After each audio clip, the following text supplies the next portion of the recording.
Good morning, and welcome to the Cathedral in this Christian Formation Hour and what is a very important topic. I'm Kathy Zappa, one of the canons here, and I want to thank you for being here.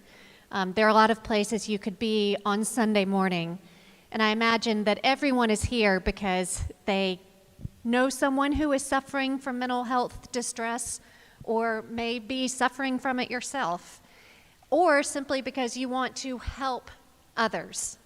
We talk about things like this in church because we care. We care about those who are suffering, and we want to be a place where people know they can come. We really want others to know that this church, this community, each of you is ready to offer a safe, non-judging, loving place for people who are in mental health distress to come. So I do thank you for being here. I'm going to open us in prayer, and then I'll hand it over to Dr. Mary Chase Mize. The Lord be with you. Let us pray. Holy and gracious God, we give you thanks for this holy place and this holy community. And we give you thanks for the desire you have put in our hearts to care for others, and the desire you have given us for flourishing, for peace for all people. We ask that you comfort those who are hurting and help us be agents of your healing and love. We ask your blessing on this time together and on Mary Chase as she presents, and on us as we hear. In your holy name we pray. Amen. And then a brief word about Mary Chase. She is a parishioner here and also a counselor, a professional counselor, and a researcher who has focused primarily on suicide intervention. Her proper title is Dr. Mary Chase because she finished her doctorate last year. She offered a training here that some of us took, a 2-day training in December. And I can tell you it was one of the most amazing, helpful trainings for knowing how to respond to someone who might be at risk of suicide or to someone who's simply in a mental health crisis.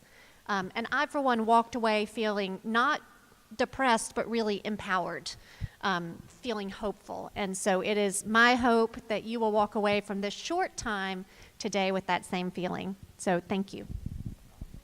Well, thank you all so much for being here. I do want to kind of just take a moment and let this wash over me because this is going to be a day about hope.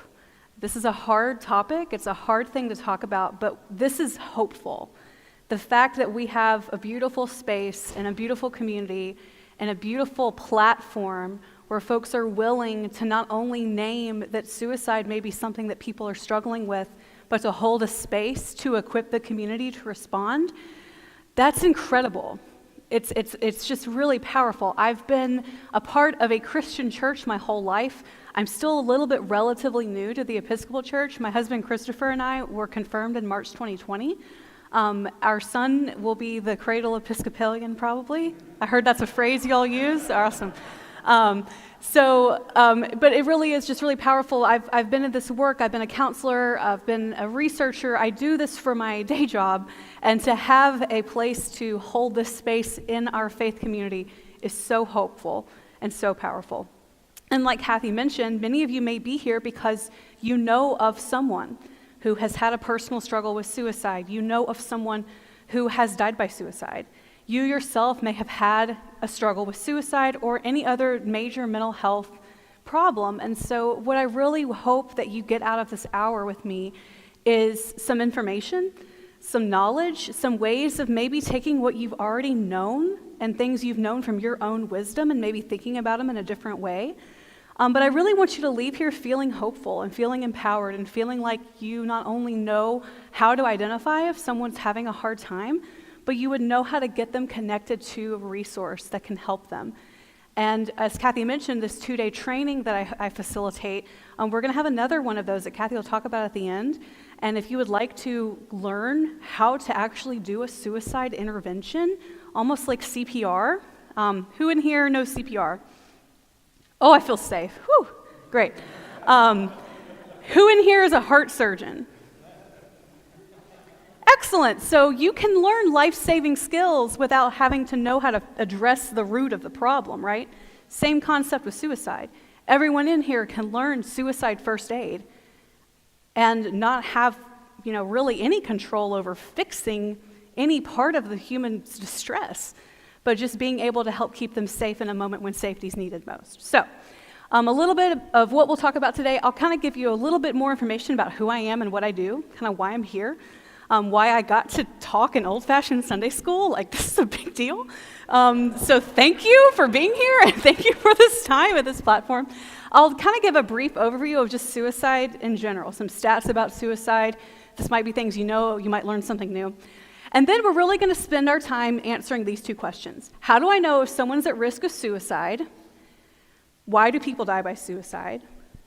And how do I know? What are the signs I look for? And then how can I help someone at risk? How do I know if someone's at risk? What do I do? What resources are available?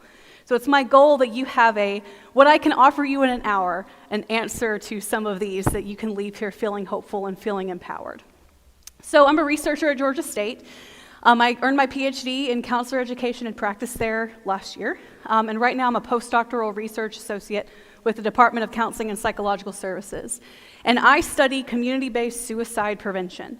So how do communities who are full of people who don't have to have fancy mental health degrees, how can they learn how to make the community safer for people who do have thoughts of suicide? And I do that primarily by studying the Aging Services Network. So Meals on Wheels, home-delivered meals, congregate meal settings. My dissertation was I trained a bunch of volunteers in a 2-day suicide intervention and learned that they get skills to help and that they use the skills in the real world. There were 35 suicide interventions in 6 months of tracking. And that's what I learned in part of my dissertation research. I'm also a master's level applied suicide intervention skills training, or ASSIST. That's the 2-day training that we keep mentioning. I'm a trainer in that. I am not employed by LivingWorks. They don't pay me to do that. They don't pay me to talk about it. I believe in it. I've done some external evaluation, some research for LivingWorks, but I'm not getting any kind of commission to pump up a training. I truly believe in it, and I've used it, and I've seen it work over and over again, and I have experienced people's ability to help keep people safe from suicide as a result of knowing this knowledge. So it's something that I hope to make a continual offering in any space that I hold. I'm also a licensed professional counselor. I'm a counselor at Jewish Family and Career Services of Atlanta. That is an incredible organization, and I work with the most amazing people, and I have the most amazing clients. They are just so incredible, and I work with folks who kind of have a spectrum of experience with suicide, whether they've had a personal, intense suicide crisis themselves, or they've worked through that and kind of have an ongoing struggle with thoughts of suicide, or they are bereaved by a suicide loss. I kind of work with all of those things. I also have a previous experience in hospital settings. I see Teddy back here, who also has this previous experience in a hospital setting, where I worked in the emergency room, and I worked in the short-term crisis psychiatric stabilization unit of the hospital, as well as the inpatient setting, kind of helping to manage immediate suicide crisis. And of course, I'm a member here. You may have heard me read some prayers or scripture from time to time. I'm a lector intercessor. I'm part of the Community of Hope cohort, which is probably my most favorite thing in the world. And I'm also kind of dabbling in St. Monica's Guild because I have a son who is 13 months old today. So that's a little bit about me, but this is what I do. This is my life's work and my life's passion. So suicide by the numbers. Suicide is the 10th leading cause of death among all ages across the lifespan of the United States. The 10th leading cause of death is suicide. It is the 2nd leading cause of death among teenagers. That's a powerful number. The 2nd leading cause of death among teenagers in the United States is suicide. Also, white men over 85 have the highest rate of suicide completion across all age groups, all demographics. White men over 85. If I had more time, I'd show you this graph that shows how suicide, especially among white men over 85, just skyrockets. So it's a problem across the lifespan. I didn't put this stat on here, but we're seeing increased suicides among children, among folks who are under 13. It's a problem. It happens across the lifespan. It's a human experience. Anyone can be at risk of suicide. I'm going to kind of talk about why people die by suicide in a moment, and this is something that can happen to anyone. Now, depression, having a mental health diagnosis, can absolutely make suicide worse. And there's a huge association there of risk factors. But this study by the CDC in 2018 found that not all individuals who died by suicide had a known mental health diagnosis or even a diagnosis of a major depressive disorder. So, I share that because it can happen to anyone. And knowing that anyone can be at risk of suicide can help us dismantle some of the stigma associated with suicide. By the way, you being here is combating the stigma of suicide. You being a part of a community, of a church that is willing to hold a space to talk about suicide is directly addressing the problem of stigma and suicide in our community, which is incredible. In the United States, someone dies by suicide every 13 minutes.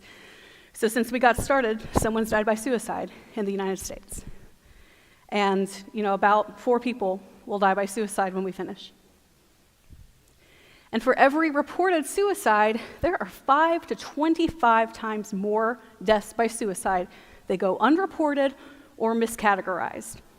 That's a huge number.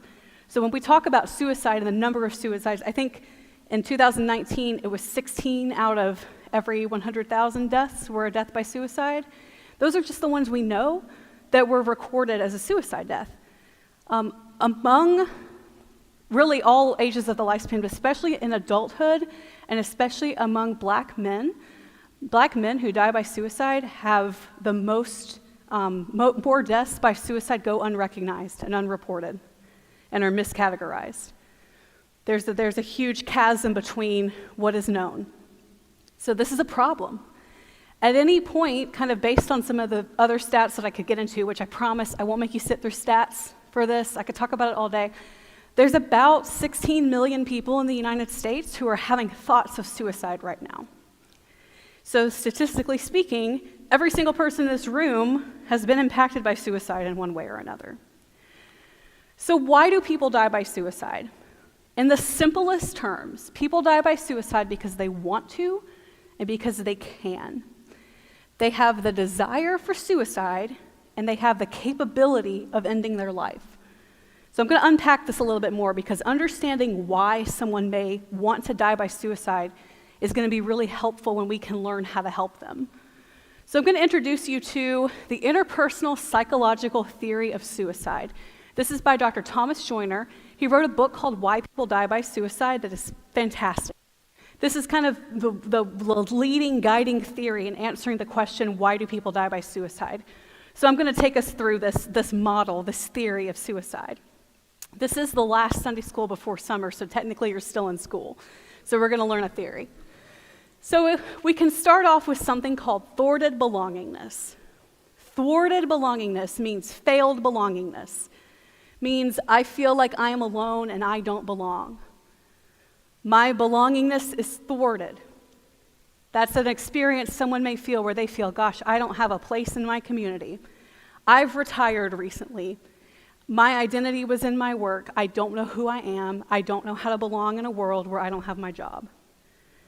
Or I just came out to my family and I'm a teenager and they don't know what to do with me and I feel like I don't belong with them anymore. I'm alone and I don't belong. That's thwarted belongingness. When that happens along with perceived burdensomeness, which is the perception that I feel like I'm a burden to other people. I am a burden and I'm so much of a burden that other people would be happier if I weren't here. Maybe I've undergone some kind of medical procedure or experience and I'm really relying hard on my partner to take care of me and gosh, I just feel like a burden. I feel like I'm taking up space. I feel like I'm taking up resources. I feel like this person would be happier if I wasn't here. Those two things together, thwarted belongingness and perceived burdensomeness, so feeling like you don't belong and feeling like you're a burden, those two things kind of isolated on their own can lead to what we call passive ideation. I really don't like that term. Like, it just rubs me wrong. But that's where you might hear someone say, gosh, I wish I were dead. They're not having active thoughts of suicide, but that little bit is starting to kind of creep up of, gosh, I wish I wasn't here. So these two things can happen to anyone at any point. Has anyone ever been in a space where they felt like they didn't belong? Yeah. Has anyone felt like a burden before? Yeah. This is part of being a human. When these two things come together, when they're happening at the same time, that's suicide desire. So going back to why do people die by suicide? Because they want to and because they can. Well, they want to. It comes from this suicide desire that's composed of feeling like you don't belong and feeling like you're a burden. And when those things happen together, there's this hopelessness that can develop where you think, gosh, I'm always going to be a burden and I'm never going to belong. And I feel hopeless about my future. I feel hopeless that I'll never be able to change what's happening, that I can't imagine a future where I do belong or where I'm not a burden. So that creates suicide desire, and we move from the passive ideation of, I wish I were dead, to, I want to kill myself. It becomes not just a passive thought, but we move into this desire. I want to die by suicide. I want to end my life. Do you see how that shift happens? And that comes with desire. But desire alone is not enough. Someone can be having thoughts of suicide and be at risk and feel like they want to die and say, I want to kill myself, but the desire also has to happen alongside the capacity and the capability to do it. And that's where this capability comes in. And this acquired capability, as it's called in the theory, is composed of a fearlessness about death. So I'm not afraid to die. But I'm not afraid to die because I'm not afraid to do something that's going to result in my death. That I have this high kind of tolerance for pain, for fearful situations. It actually takes a lot of effort to kill yourself. It takes a lot of work. It takes a lot of effort. We are programmed to live. And that's kind of the prevailing assumption of the intervention model that I teach, is that life can prevail when it's supported. We are programmed to live. My husband and I just came back from the beach, and on our last day, a big storm came through, just really, really quick, and we have our son, and all of a sudden, I was like, oh, it's a little bit of rain, and then it was like, no, it's not a little bit of rain, it's very, very high winds, and the umbrella that I was holding just popped out of my hand and flew down the beach, and my desire to live kicked in, and 1 second I was on the beach, and the next second, me and my son were at the top of the pavilion. I have never ran so fast in sand in my life. And then the people up there thought I was having a heart attack, because I probably kind of was, I don't know. But you have a desire to live. You have a desire to live. It's hard to fight that. So capability and fearlessness about death and pain tolerance and the kind of capacity that you can hold on to actually do something to end your life, that's what capability is. So I'm not afraid to die, I'm not afraid of pain, and I'm not afraid to do things that could result in my death. I'm not afraid to do things that could end my life. So what happens when we have desire and capability, that right there is where we see suicide. You can kind of see, I don't know if my laser's getting absorbed in the screen. Where there's desire and capability at the same time, when these things all happen at the same time, that's where we see suicide. That's where we see suicide attempts. That's where we see death by suicide. Is when someone is experiencing thwarted belongingness and perceived burdensomeness. They have the desire for suicide as well as the capability for suicide happening at the same time. Now, I mentioned before that all of these things are part of a human condition, right? We've all had experiences where we feel like we don't belong. We've all had experiences where we feel like we're a burden. Acquired capability is something that can happen whether or not suicide desire is ever on the table. To illustrate my point, who in here has been skydiving? Anybody been skydiving? Bungee jumping? See, you're smart people, because who would jump out of a perfectly good airplane? Not me. That's terrifying. But there is a certain element of like I just shouldn't jump out of a plane, and I can kind of rely that I've got this, people and equipment to keep me safe. But at the end of the day, you're still jumping out of an airplane. It takes a little bit of fearlessness to do something like that. Now, where acquired capability could come in is when people engage in and I'm not saying everyone who goes skydiving has acquired capability. That's not my point here. But that kind of behavior, if someone's been skydiving before, it's an intense adrenaline rush, right? And you kind of, you chase that feeling and those experiences. And so that can be one avenue that can develop acquired capability, but another piece of this is pain. So people who live with chronic pain, physical or emotional, people who are constantly experiencing pain, have a little bit more of risk of having the capacity to die by suicide. So that's this right here, when these Venn diagrams come together, that's where we see death by suicide. Now there's two more things I want to share before I kind of move on from answering the why do people die by suicide and get into, well, how do I help, what do I do? This model, this desire and capability and everything, is called according to the theory, a proximal risk factor. All of this, the suicide desire and capability and thwarted belongingness and perceived burdensomeness, this is part of a proven pathway to suicide. This is the track that happens when someone is developing a suicide crisis. And this is essential for the development of suicidal ideation or suicide risk. But there's also things that we call distal risk factors, these are experiences that make this worse. These are experiences that make this more, you might be more susceptible to it. It makes it worse. So things like abuse and assault, experiencing the loss of a loved one, living with a mental health disorder, living with a severe mental health disorder is a huge kind of risk factor there. Experiencing a family conflict, substance abuse, distress from work, unemployment, illness, loneliness. There's hundreds of these. I've just put as many that would look neat here on the slide. But there's hundreds of these things that these can increase the risk of this. But ultimately, this pathway of suicide desire, thwarted belongingness, perceived burdensomeness, and fearlessness about death through acquired capability, when those things happen at once, so that's where suicide happens. So that's a crash course in the interpersonal theory of suicide, and I share that with you because understanding, especially desire, is really important in the context of an intervention, in the context of helping keep someone safe from suicide. Because the good news is, suicide desire, thwarted belongingness, and perceived burdensomeness, those are very susceptible to an intervention.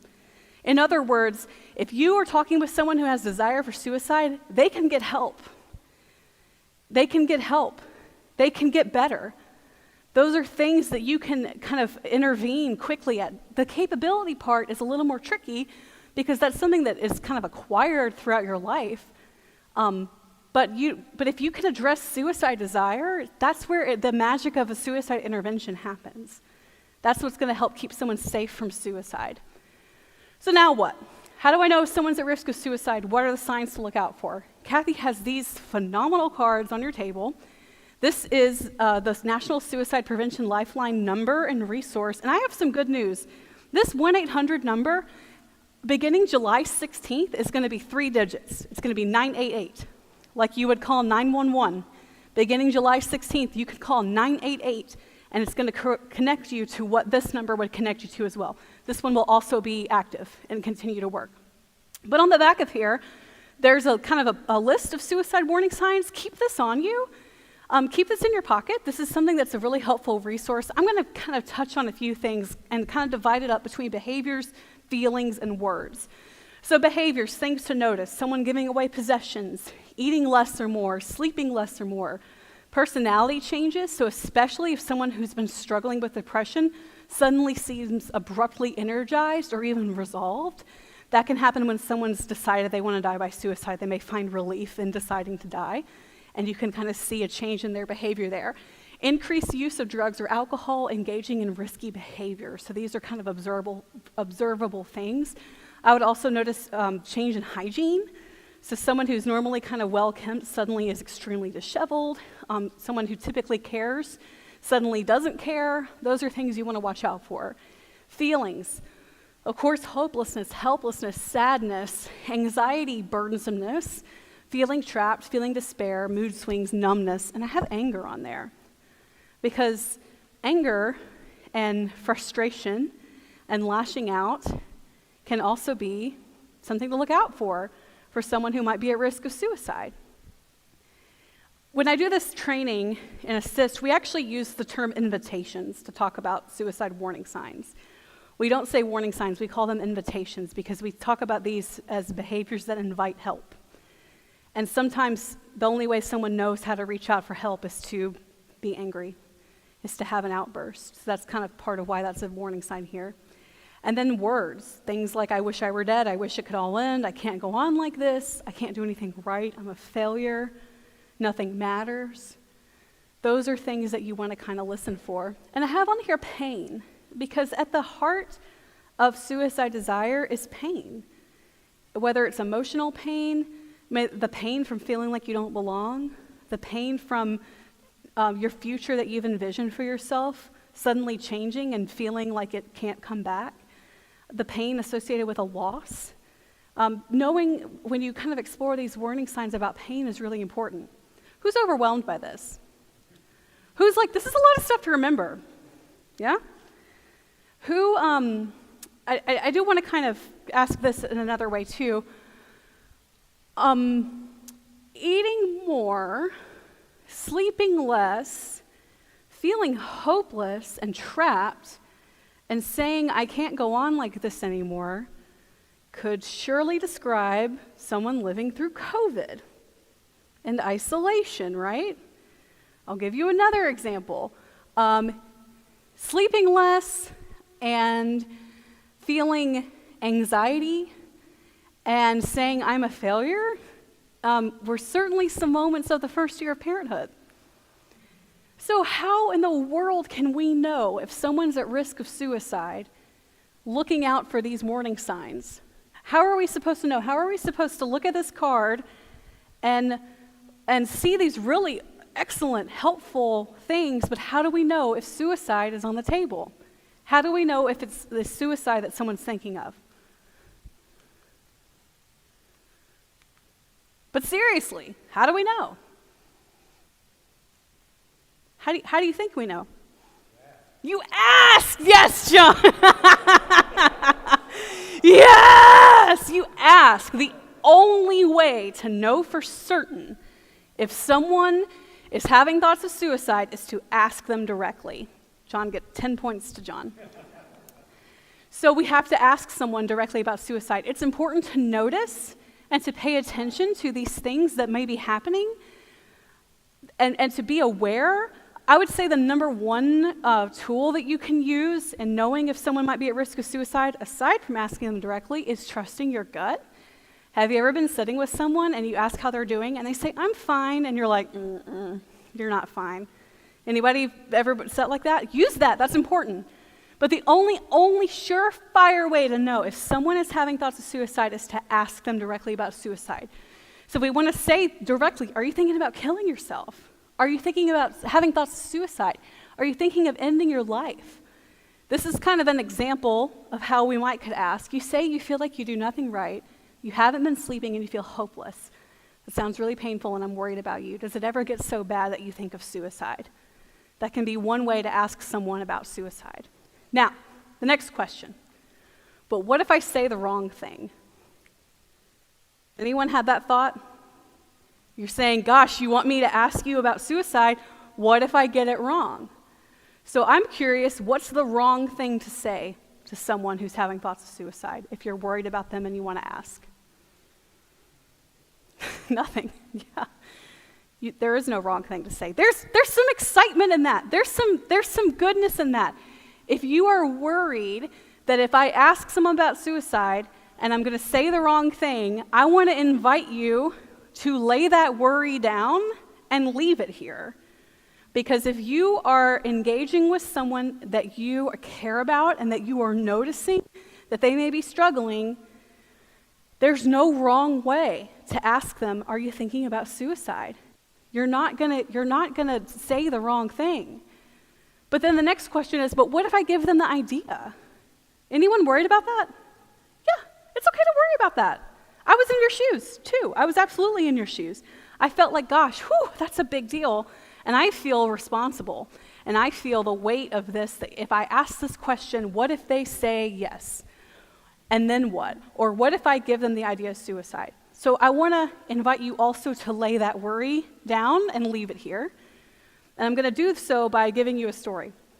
So I have 2 dogs.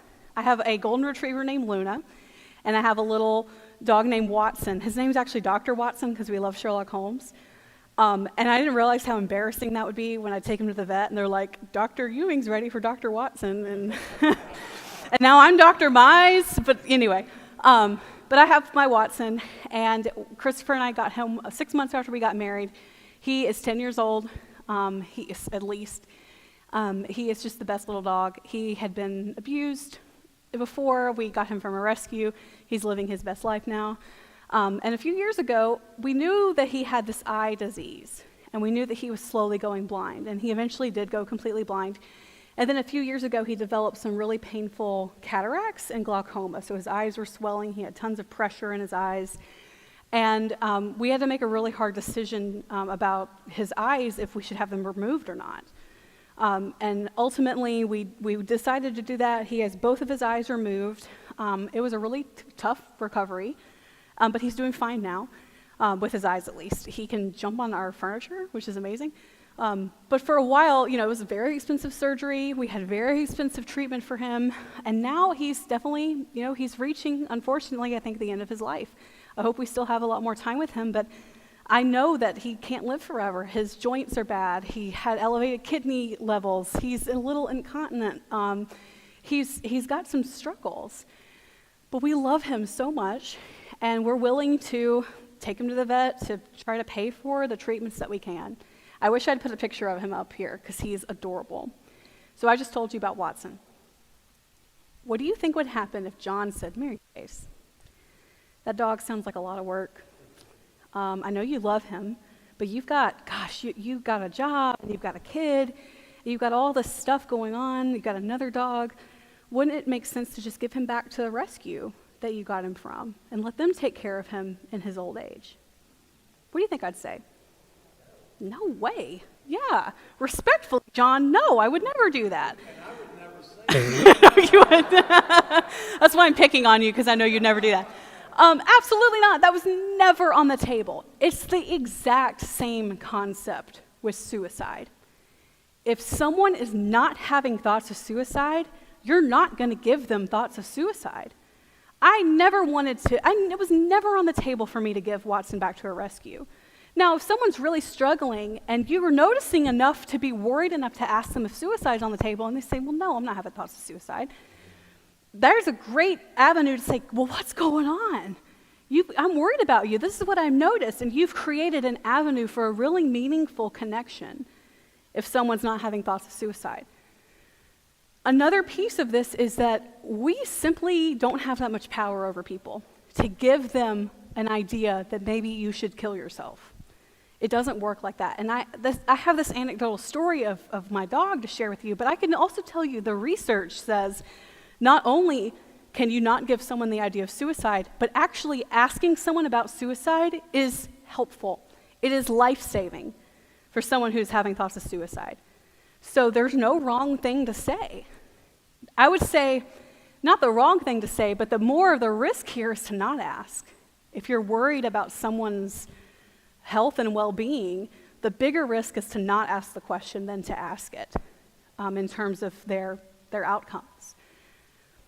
Does that make sense? Now listen, that's a whole kind of new way of thinking of things, so I want to invite you to let that wash over you. Sure.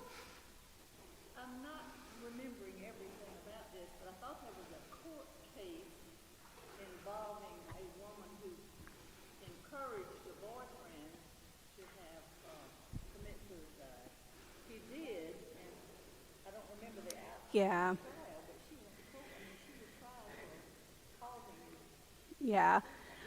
I do remember that. I don't know the specifics of the court case, but what I do know is that the gentleman in question was having thoughts of suicide, and the girlfriend told him he should do it, and he should kill himself.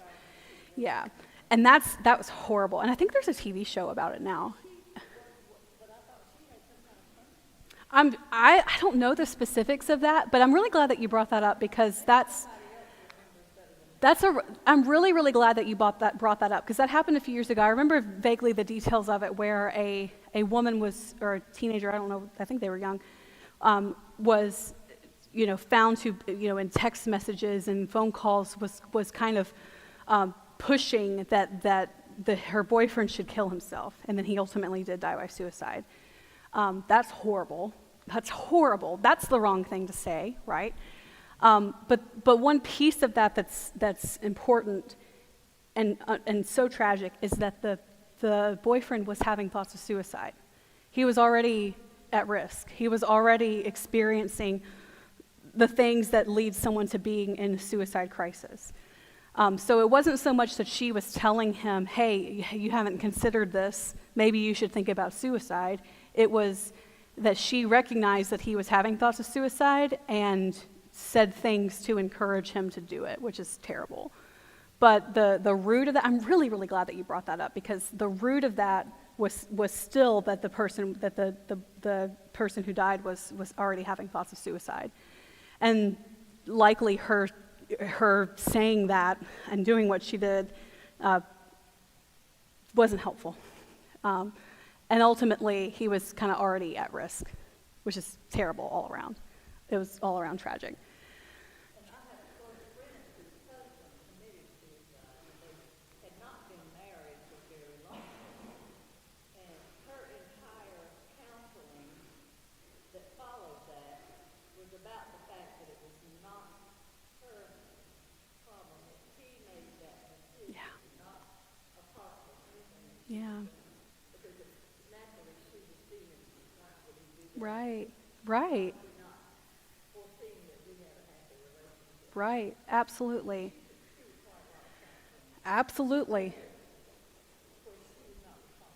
Absolutely.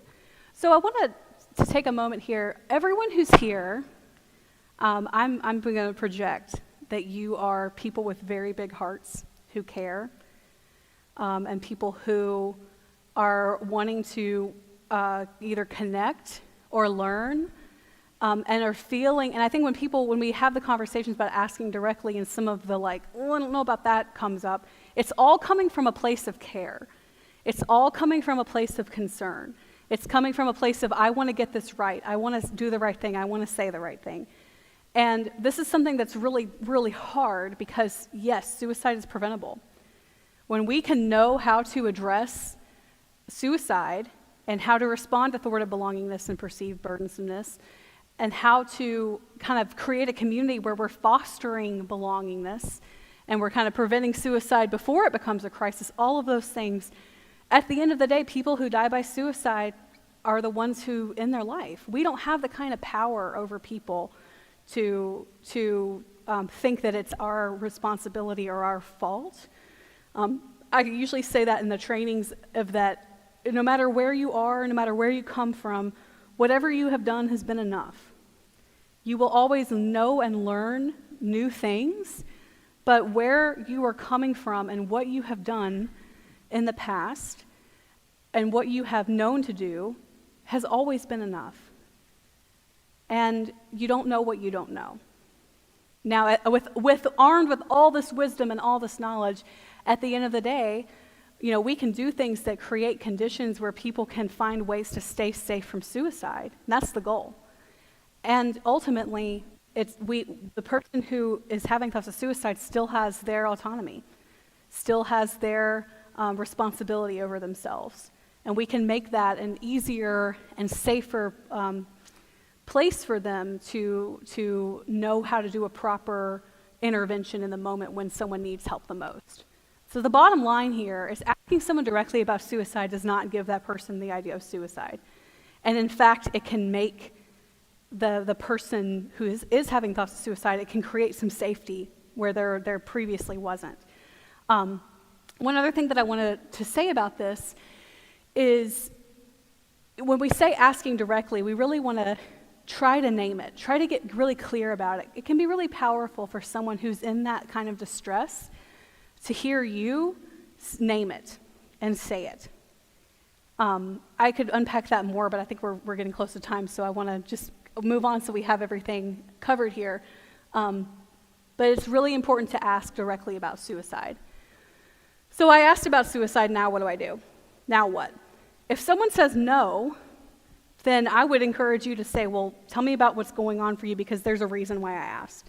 I noticed these things. And you can create some kind of immediate connection there to help keep someone safe. If someone gets annoyed with you for asking about suicide when they're not having thoughts of suicide, you can tell them, I care enough about you that you be annoyed with me than for you to be gone. Like, I'm okay if you get irritated with me for asking this question. I asked because I noticed these things, and people who are experiencing these things might be having thoughts of suicide, and I want to help you. I've asked hundreds of people if they were having thoughts of suicide. A handful of people have been irritated with me when they weren't having thoughts of suicide, and when I tell them I care enough about you to ask that question, it's usually instantly resolved. So, but now what? What if someone says yes? Well, think back to thwarted belongingness and perceived burdensomeness. Think back to those things that make up suicide desire. What could you do that could help someone feel like they belong and it could help someone feel like they're not a burden? You could listen to them. Now, I put up here, tell me why you want to die, because that's usually the best way to kind of get at that. To say, I care enough about you to know what's happening for you, so tell me about why you want to die. Let me listen to you. Let me hear your story. I have here this quote that says, how could you do this to your family? You've got your whole life ahead of you. Now, we might be thinking that if we're talking with someone who's having thoughts of suicide. But knowing what you know now about perceived burdensomeness, what do you think it would feel like to someone who's having thoughts of suicide, and you've asked them directly and they said yes, and then you said, well, how could you do this? How could you do this to your family? You got your whole life ahead of you. How could you do this? What do you think that would be like for them? More burdensomeness, yeah, absolutely. It could feel like some judgment there, or some hurt. Now, we're all human, and you might say this, and the way you can recover from that is really easy. To say, hold on, I really care about you. I'm worried about you. Let me hear why you want to die. I can see your life ahead of you, but you can't right now. So how can I know why you want to die? Suicide is tunnel vision. Suicide desire is tunnel vision. And when we talk to people and we can let them talk about why they want to die, that tunnel vision starts to open. And there's much more about that in the suicide intervention training. So if the person is like in imminent danger, so if they have immediate access to lethal means or have already attempted suicide, this is very unlikely to happen in a kind of a community setting, right? But just in case, call 911. If you know that someone's actively in the process of harming their life, call 911. If someone's told you, I want to die by suicide, but they haven't done anything to act on those thoughts, then talk to them and listen to them. And then if the person's willing to talk to you, ask them how you can help get them connected with more help. Do you know anyone who's certified in suicide first aid? I see 2 people, 3 people, almost 4. We see several people here. Raise your hand if you're trained in assist. Yeah, QPR though. QPR is great. Yeah, raise your hand if you're trained in assist. So that's the training that we offer here that we'll talk about in a little bit. Have the suicide prevention lifeline number on hand. Know how to get them connected to immediately a suicide safe resource. Did you know you can call this number and say, hey, I'm not having thoughts of suicide, but this person that I'm with is. Can we talk about how we can use this effectively for them? You can do that. That's allowed. I've done that with clients before. It's actually really helpful. The more the merrier. Bring in as many people as possible to be a part of their support. We want to develop tangible, realistic sources of support. And then know kind of who you are in the setting. Are you someone who can be a part of their safety and their support? If so, figure out what that looks like. But the main thing is that if they're talking to you about suicide, there is a part of them that wants to live. That if there's 3 things I wish everyone knew about suicide intervention, these are the 3 takeaways that I want you to leave here with. Number 1, it's okay to ask directly. We're powerful, humans are powerful, but no one has the power to give someone the idea of suicide. No one has that kind of power. No one has that kind of responsibility. So it's okay to ask directly. Number 2, suicide thoughts are steeped in uncertainty, even if it doesn't seem that way.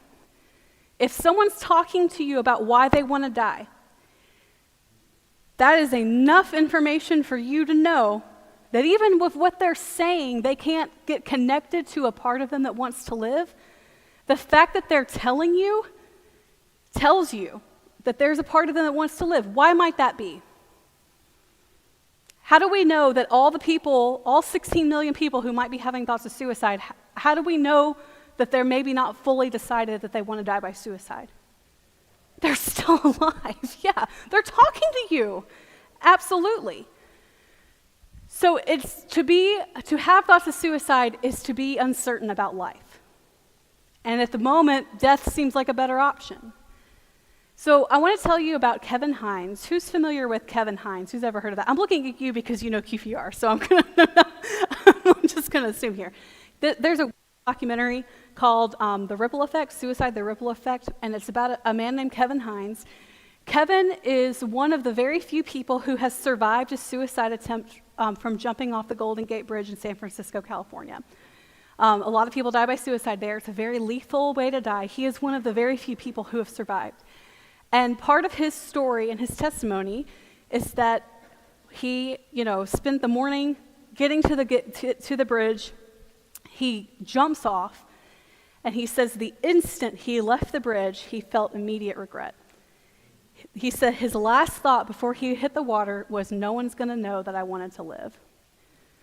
He had uncertainty about dying up until the moment he enacted his plan for suicide. And he survived it. And this is really cool. A seal in the harbor swam up underneath him and held his body up while the Coast Guard got to him. If it wasn't for that seal, he'd probably be dead. Isn't that amazing? And now he's an incredible mental health advocate, really, really powerful person. But he had that uncertainty. Now, there's a research study that was done several years ago that interviewed people who survived attempts of the Golden Gate Bridge. Most of them, and I forget the number, but it's like 99 point something, it might be 100% honestly, report the same thing, that the minute that I jumped, I didn't want to die. We want to live. There's a part of people that wants to live, even up until the moment when a plan is being enacted. So there's hope in that. There's a lot of sadness for people who have died by suicide, but there's so much hope in that to know that you can help keep someone safe from suicide, even if it seems like they've completely made up their mind. To have thoughts of suicide is to be uncertain. Know that uncertainty, that them talking to you means something. There's a part of them that wants to live. And you're never alone when it comes to helping someone with thoughts of suicide. This is an amazing resource. This number, like I mentioned earlier, as of July 16th, will be 988, like 911. It'll be 988, where you can call and get connected to the National Suicide Prevention Lifeline number. I believe this number also connects to GCAL, the Georgia Crisis and Access Line number. There's a lot of different resources there. And you can get trained in suicide first aid skills. You can get trained in knowing how to help someone in the moment when an intervention is needed the most. So beyond identifying if someone's at risk of suicide, and even beyond getting them connected to help, you'll learn that as well, but you'll also learn, how do I actually help someone in the moment when they're having thoughts of suicide?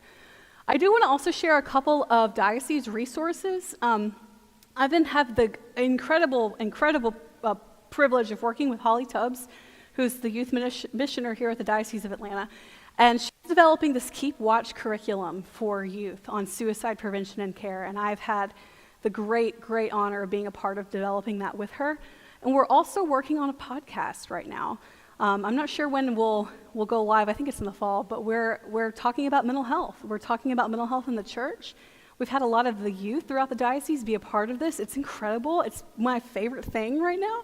And I've got the great privilege of being a part of that with Holly. So there's some things that are happening. And we also kind of have this community of support here in the church as well. So this is a little bit more about Assist. It's a 2-day training. So it happens in 2 consecutive days. It's standardized and manualized. It's like CPR, but for suicide. It's recognized by the CDC. It's the only SAMHSA evidence-based suicide intervention program. It's been recognized by the CDC. It's used by the U.S. Armed Forces. It's used internationally. This is kind of cool. A research study that I was a part of, one of my colleagues that I work really closely with is in Australia right now, because Australia's school systems have decided that all their teachers should be trained in Assist. And I got to be a part of some of the research that made that happen, which was awesome. So let's stay connected. I'm going to turn it back over to Kathy now. This is my email. It's marychasemize@gmail.com.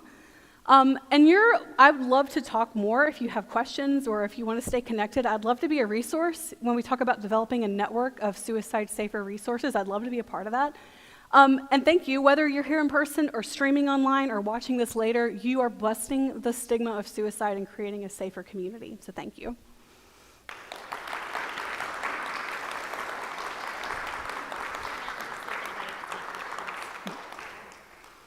We have like 2 minutes for questions. So does anybody have, and Mary Chase can stay around and she's given her information so you can follow up with questions later. But yeah, Susan. We have a good friend who is currently in a residential facility with suicide thoughts. And my question to you is it recommended that we reach out to him? And then two, how can we support his life in this process? Sure. So having a friend who's currently in treatment right now, who's currently in a residential, I'm assuming an inpatient, like hospitalization kind of thing, how to help, should I reach out and how to provide support to the wife. I would say, depending on what's your relationship like to this person, and yes, absolutely reach out. I think there can be a lot of power in saying like, I know this is something you've struggled with, and I want you to know we can talk about it. And I'll follow your lead. If this is something that you want to talk about, then I can be here with you to talk about it. If it's something that you don't want to talk about, but you want to stay connected, absolutely. I hear so much heart in that. I hear so much love in that question. So there's a part of me that I'll project here that you're already doing that in one way, that you're seeking out help to know how to provide support tells me you're someone who's already providing that kind of support. So I think, kind of thinking about what fosters belongingness. How do people know they belong? And you're doing that. So keep doing what you're doing, and hold that space to say this is something that we can talk about here. I would say for the wife, a similar kind of thing, saying we can talk about this. This is something that you're not alone in. I don't know what you need, but I'm here. You don't have to have all the answers. And I would also say that there's a lot of resources through the American Foundation for Suicide Prevention, different kind of groups throughout Atlanta. There are some offerings around like support for people who are going through a suicide crisis with a family. And to get connected to one of those groups is an amazing resource. And a lot of people just don't know that those are out there. But I would say that the overall thing is to keep being you, because that's probably what they're feeling. They're feeling that there's someone here who cares enough about me to ask these kind of questions and to learn these kind of things. What about children? That is such a good question. Children play. That's the main language of a child is through play. I am not a child clinician, but I would say to use the words that work for them. If you ask a child if they're having thoughts of perceived burdensomeness, they're probably going to look at you and say, no, what? So I would trust your wisdom and your instinct to know how can I talk about this or ask these questions in a way that's going to make sense for them. I know my agency that I work with Jewish Family and Career Services has an amazing team of child and adolescent clinicians. And I also have a colleague who's expert in play therapy and working with traumatized children. So I don't know the exact answer to that, but I know they know kind of a foundation of how do you talk to a kid about this. So if you want more information about that, let me know and I'll reach out to them and see what I can find. Sure, there are a lot more questions and things that will come up over the days and weeks. I just want to echo the thanksgiving to Mary Chase for being here and offering herself as a resource to our community, but also to all of you. Because the fact is, it's not clergy, it's not therapists who are probably most likely to have an opportunity to make an intervention. It's all of us in our friendships, it's parents, I think especially about youth, and young adults, how easily these things can come up in conversation and how just by being still and listening, trusting yourself, not being scared to name things, because that actually makes someone feel less isolated. If you can name, are you having thoughts of suicide? Are you feeling depressed? Are you sad? Are you lonely? When we name those things, it helps people feel like I'm not as alone, because somebody can sit here with me in that. Yeah. So you are the primary pastoral caregivers. You can make such a difference just in daily life, just by being who you are. I'm really invested in continuing to support you all in the care that you give just in your daily life. And so we do have this training again, September 23rd and 24th. Something else that I've been thinking about, given how much suicide has impacted our community, either directly or just very close to our community, having a suicide loss support group. And that would be for anyone who has been impacted by a suicide loss, whether it's as a parent, as a friend. We all define that differently. But if that is something, I meant to have a sign-up sheet. I'm still working on that. But if that is something that is of interest to you, please email me. Or you can email Mary Chase. I really would like to know, and we'll kind of look at what that would look like. Anyway, I think there were other things I wanted to say. I don't remember what they are. I need to go to church. So thank you, and thank you again, Mary Chase. Of course. Thank you all so much. Thank you. Thank you for being here. Thank you. Thank you.